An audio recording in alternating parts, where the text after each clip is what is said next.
আসসালামু আলাইকুম। আত্মীয়তার সম্পর্ক আত্মীয় স্বজনকে ঋণ দিলে ফেরত দেয় না, না দিলে সম্পর্ক নষ্ট হয়, করণীয় কি?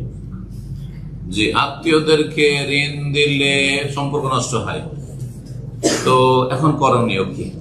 আমি যেটা করি ওটা করবেন, অল্প করে দিবেন ঋণ, যাতে না দিলে সাদাকা, আমার কষ্ট হবে না। ধরেন না, আমি 100 রিয়াল দিলাম, 200 রিয়াল দিলাম, অসুবিধা নেই। হ্যাঁ, ওটা হয়ে গেল 5-10 হাজার টাকা ওদের দেশে হয়ে গেল।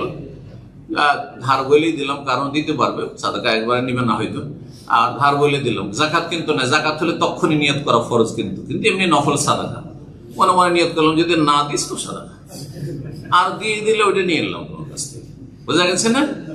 তো অল্প দেবেন। এখন ধরেন 5000 রিয়াল দিয়ে দিলেন, 500 দিরহাম দিয়ে দিলেন আপনি, আর তারপরে আর দিচ্ছে না, তখন তো ঝড়ে লেগে যাবে।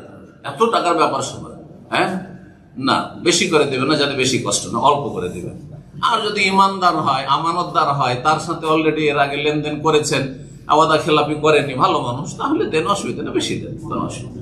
এটা আমার তরিকা। কিন্তু যাকে দিই 5000 বেশি দিই না দেশে, 5000 টাকা আর দিয়ে আমি হয়তো আপন ভাই দিলাম, আর জানি যে ওয়াদা মোতাবেক যখন বলবো দিয়ে দিতে পারবে, তাহলে ঠিক আছে।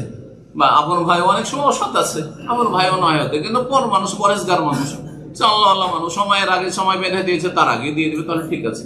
কিন্তু আমাদের দিনী ভাইয়েরা আজকাল অনেকেই কিন্তু এর পর্বই করে না।